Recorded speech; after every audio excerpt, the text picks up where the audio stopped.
balik lagi bersama Muhammad Bangun Firdaus. Saya adalah peserta Latsar CPNS Angkatan 13 tahun 2020 KDOD LAN Samarinda, Kalimantan Timur. Dan saya dari Prodi Informatika Fakultas Teknik Universitas Mula Warman. Dan untuk bisa lebih jelasnya kita bisa cek profil berikut ini.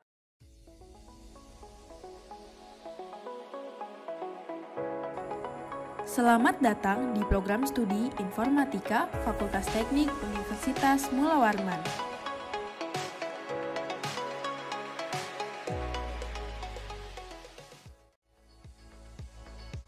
Visi dan misi program studi Informatika: menjadi program studi yang unggul di tingkat nasional melalui Tridharma Perguruan Tinggi, khususnya terkait hutan tropis lembab tropical rainforest dan lingkungannya di bidang informatika, serta menghasilkan sumber daya manusia yang kompetitif. Misi program studi Informatika: 1.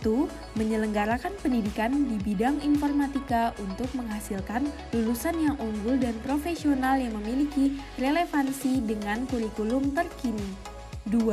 Melaksanakan penelitian yang inovatif, bermutu, dan bermanfaat, khususnya pada tropical rainforest dan lingkungannya. 3. Menyelenggarakan pengabdian kepada masyarakat dan kerjasama dengan mengamalkan ilmu, keterampilan, serta keahlian di bidang informatika dalam menjalankan tanggung jawab sosial. Adalah profil Prodi Informatika, dan di tahapan Latsar CPNS ini yang paling penting adalah aneka, yaitu akuntabilitas, nasionalisme, komitmen mutu, etika publik, dan juga anti korupsi. Dan dari 5 nilai tersebut bakal terimplementasi di kegiatan-kegiatan yang bakal saya coba berikan dan juga jabarkan untuk bisa menyelesaikan satu isu. Isu apa itu? Adalah isu berkaitan dengan minimnya opsi mahasiswa dalam belajar daring di masa pandemi ini. Ya, kita udah tahu semuanya bahwa pandemi memaksa kita untuk belajarnya online dan segala macamnya, Zoom, Google Meet, dan lain sebagainya. Tapi yang jadi permasalahan adalah kuota dan juga akses internet itu terbatas.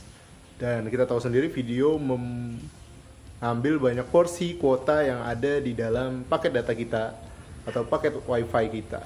Dan salah satu solusi untuk bisa menjembatani hal itu adalah dengan membuat podcast atau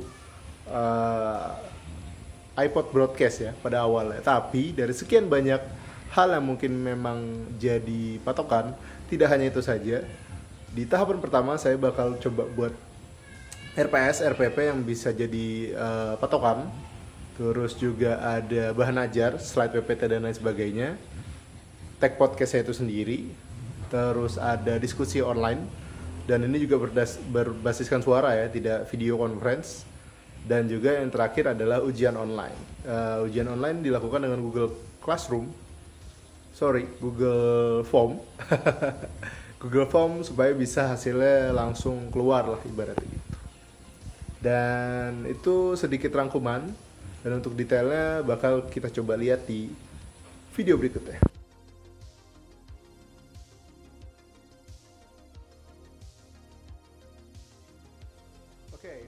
Di part RPS, RPP ya, rancangan pembelajaran semester, dan juga lebih detailnya yang ada di RPP. Berikut adalah detailnya. Sebentar. Kayaknya ada yang mirip begitu deh. Bentar. Analisis tas model. Cuman aku nggak begitu paham juga sih ini. Coba aku share screen ya. Ya. Analisis tas. Ini nah, yang ini kah? Prototyping ini kah? Bu. Ini kan ada apa namanya? Kok prototyping sih? Evaluasi, urgency, terus juga kayak meaningnya apa, kenapa, gitu. Nah, ya tinggal dinilai aja ibaratnya gitu Bu, idenya sama Kalau kemarin tuh ada 3 masalahnya. Ntar. CSCW berarti sudah diajarin CSCW. Belum secara teknis, cuma general gitu aja.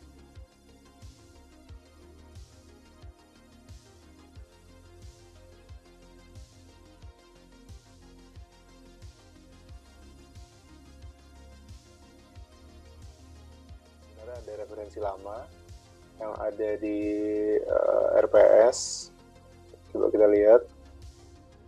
Nah, tapi ditambahkan dengan beberapa referensi baru, ya.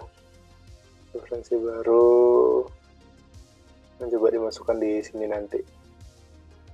Terus juga referensinya ada ini, bisa dilihat. Ada dari medium.com, Design Sprint by Richard Benfield, dan juga Don't Make Me Think Revisit. Terus juga ada How to Build Habit Forming Products near AL. Dan kenapa medium.com? Karena itu salah satu platform berbagai desain dan juga HCI di internasional maupun nasional ada di sana.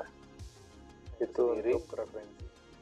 RPS-nya sudah sesuai dengan format, ya, seperti kita lihat hari ini sekarang. RPS sudah sesuai format dan juga interaksi manusia dan komputer. Ada di semester 5, biasanya di semester ganjil juga.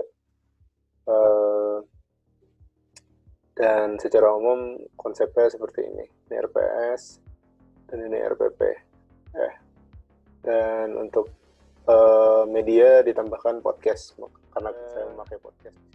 Proses yang juga memang jadi patokan supaya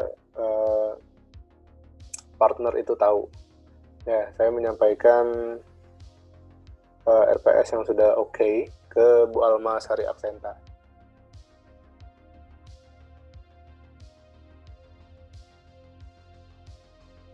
Yang berkaitan dengan bahan ajar, e-book dan juga PowerPoint dan lain sebagainya, tahapannya ada di video berikut. Di tahapan pertama untuk mengumpulkan atau membuat bahan ajar ya ada PDF yang udah saya kumpulkan, terus juga dan ada dari website juga nanti medium.com. Saya memilih 3, yaitu Design Sprint, Don't Make Me Think, yang sudah versi revisi, sama How to Build Habit. Ini berkaitan sama user experience, HCI dan lain sebagainya. Dikumpulkan dan saya memilih 3. PowerPoint dibuat seperti biasa dan dihimpun dan saya masukkan di Mula Warman Online Learning System.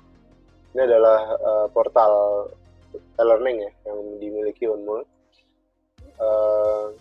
Ada beberapa fungsi, yaitu untuk absen, materi dan lain sebagainya. Saya biasanya menggunakan untuk menyimpan materi perkuliahan atau bahan ajar, terus bisa pilih kelas dan segala macam.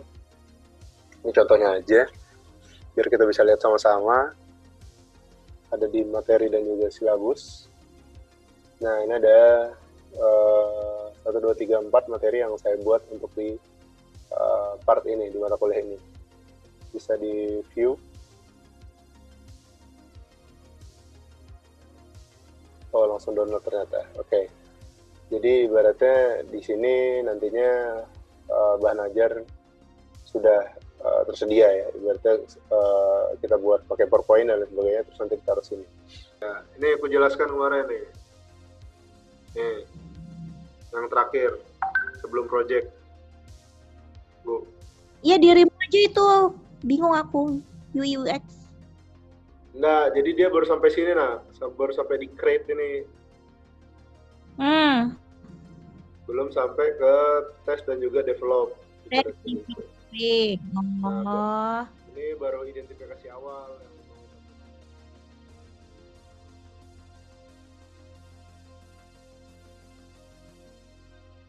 Oke, balik lagi di podcast dosen penguji di rubrik pom bensin dan juga proper podcast perkuliahan. Sebelum memulai semuanya, biasanya juga topik itu harus dipilih ya. Dipilih dan juga dicek yang mana sih yang bagus dan juga sesuai sama RPS. Dan untuk bisa coba memilih yang mana monolog, yang mana dialog, itu juga perlu diperhatikan. Karena dialog ya susah kalau di masa pandemi ini, makanya kita monolog aja.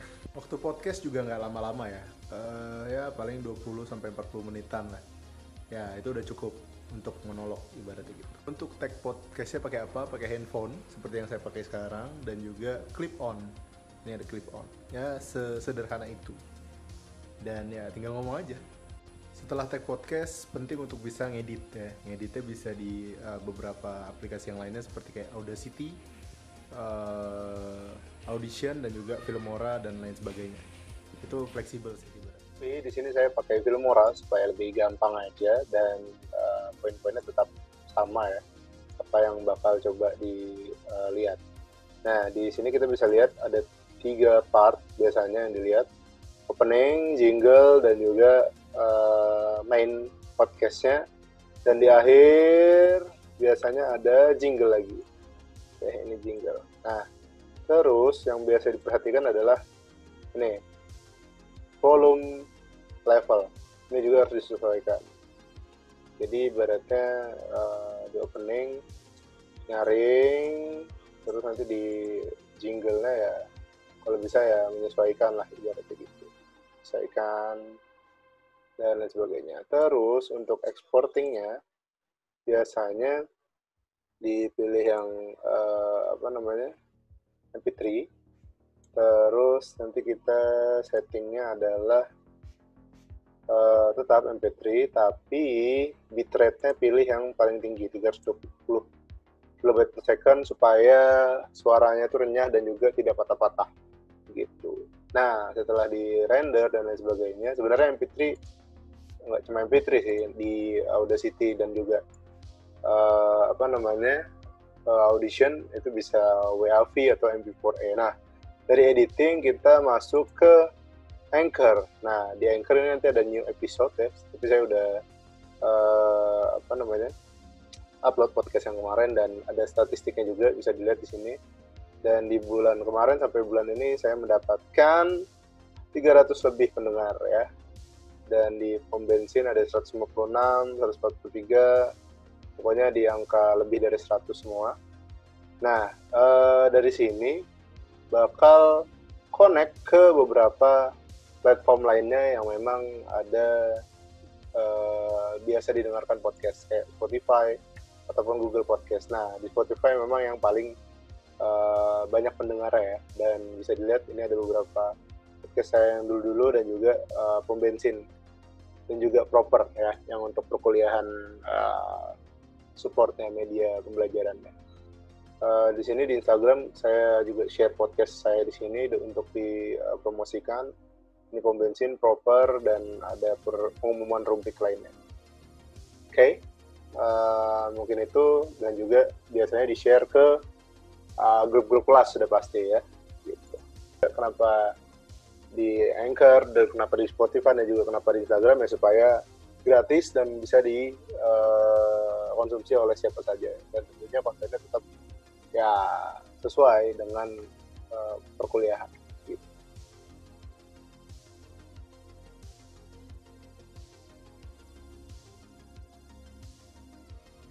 Satu part juga yang lumayan penting nantinya dan bakal coba sedikit diulas yaitu diskusi online dan juga ujian. Dan di part diskusi online, tahapan dan juga detailnya ada di part berikut atau di video berikutnya. Oke, di diskusi online ini secara umum narasumbernya saya ya, terus juga moderatornya ya ngalir aja, dan terus sekretarisnya ada 2 mahasiswa yang bantu saya. Dan untuk penentuan topiknya ada di pertemuan keempat, ada di slide 4. Itu berkutat sama user experience design process dan 5W1H untuk user research.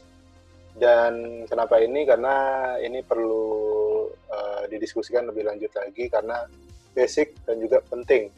Karena nggak semua orang bisa survei, apalagi yang berkaitan sama user experience design proses. Oh, siap. Rama. Ya. Tuh kan nyaut lagi. Ram, misalnya saya bilang monokrom gitu ya. Monokrom.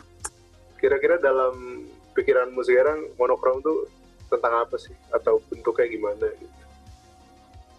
Monokrom apa ya? Kayak sejenis Pak. Gambar gitu, gambar monokrom. Gimana ya? Kayak gitu. Warnanya apa kira-kira kalau monokrom? Kayak abu-abu hitam yang kayak black and white gitu, bukan? Black and white. Oke. Thank you Rama dan Yame. Makasih banyak sudah join.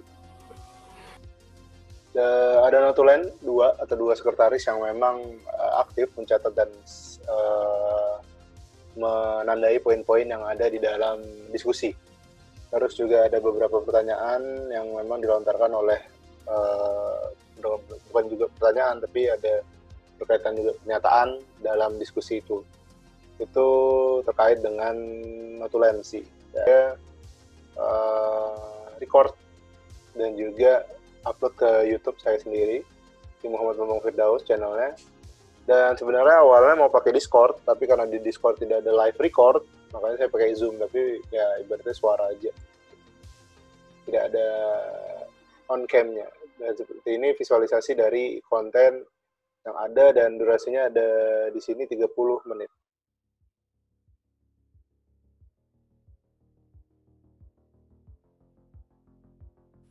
Nah, yang terakhir tapi bukan yang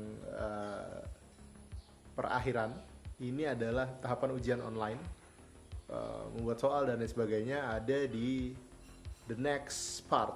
Di tahapan ujian online ini atau ujian daring ini secara umum teknisnya adalah rangkuman dari beberapa pertemuan dan juga cuma 20 soal, tapi mencangkup hampir semua hal yang ada di dalam bahasan-bahasannya, diskusi, podcast, dan lain sebagainya. Dan tentunya sudah ada jawabannya langsung, ini di file Word-nya, dan ini adalah Google Form-nya. Kalau dilihat di sini ada 2 kelas yang ikut, dan juga ada rekapannya langsung, ada 145 orang yang ikut, dan juga secara umum hasilnya sangat baik ya, rata-rata di 90,79, rata-rata 95, dan range-nya dari 30 sampai 100 nilainya. Jadi yang paling rendah adalah 30 dan yang paling ini adalah 100 nilainya. Oke, kelasnya yang ikut banyak di kelas AE 2018 dan yang kedua ada di B 2018.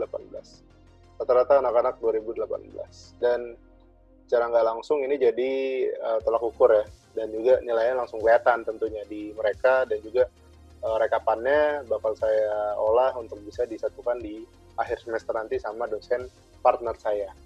Mungkin secara transparan dan juga etika itu sangat baik untuk bisa diimplementasikan. Dan untuk kuis-kuis sebenarnya ada beberapa. Jadi IMK kuisnya ada sekali saya laksanakan, dan esai ada 10 soal kalau nggak salah. Ada 5. Terus di multimedia juga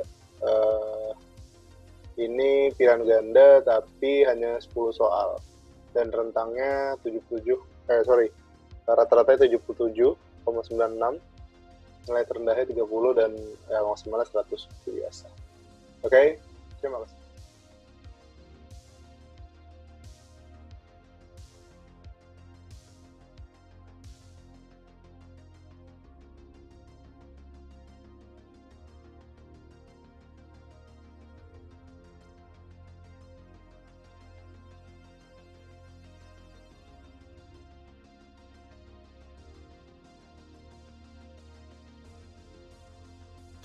Assalamualaikum warahmatullahi wabarakatuh. Perkenalkan, nama saya Tamara Nurhayati.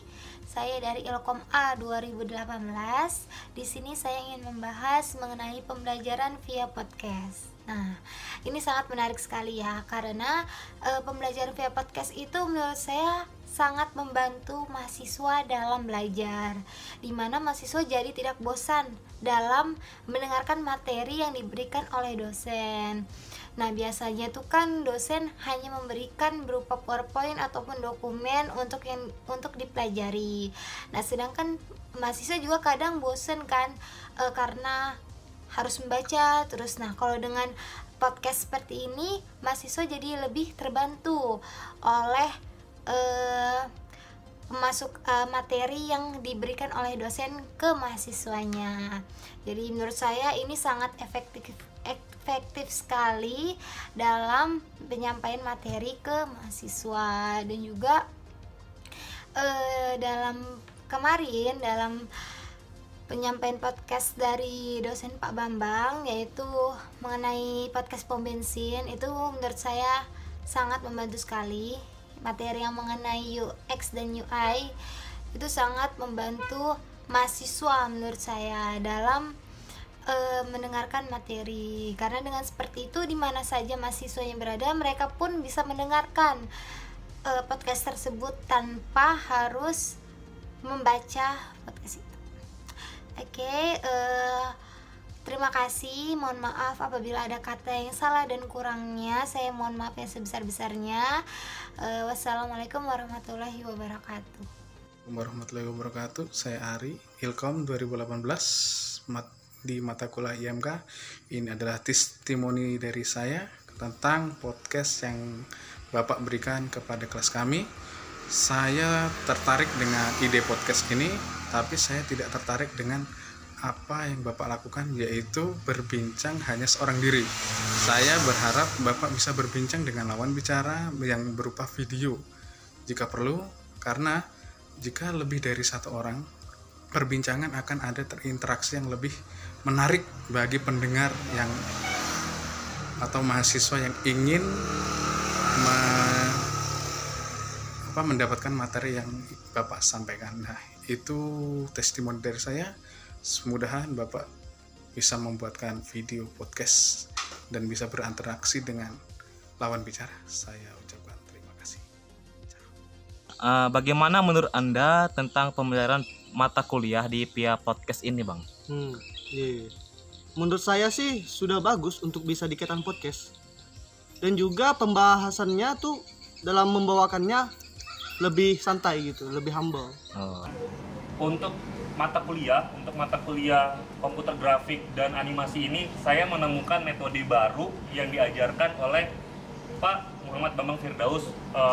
Itu metodenya menurut saya sangat pas untuk di pekerjaan kami juga, karena metode ini beliau Pak Bambang ini menggunakan metode podcast atau proper podcast perkuliahan. Ini merupakan salah satu terobosan yang menarik menurut saya. Karena dalam kepolisian ini juga kan, apalagi ini di masa pandemi, terus itu di masa pemilu juga sangat sibuk. Menurut saya di podcast ini kalian bisa bekerja sambil mendengarkan podcast itu. Menurut saya itu terobosan yang sangat top lah dari Pak Bambang. Saya sangat setuju mungkin kalau di situ. Terus tuh saya mengapresiasi kepada Pak Bambang dalam pembuatan metode podcast ini. Mungkin segitu aja, Pak. Terima kasih. Assalamualaikum warahmatullahi wabarakatuh. Mungkin terima kasih banyak udah menyaksikan dan juga melihat proses-proses yang memang sedikit banyak belum sempurna, tapi saya usahakan untuk bisa diimplementasikan, dan memang benar sudah diimplementasikan dari pertengahan Agustus kemarin sampai September ini. Dan animo dari mahasiswa juga lumayan baik, dan juga ya pasti bakal dilanjutkan karena sudah terbukti efektif untuk bisa belajar desain, animasi dan lain sebagainya. Itu aja, terima kasih banyak, saya tutup. Semoga bermanfaat. Assalamualaikum warahmatullahi wabarakatuh.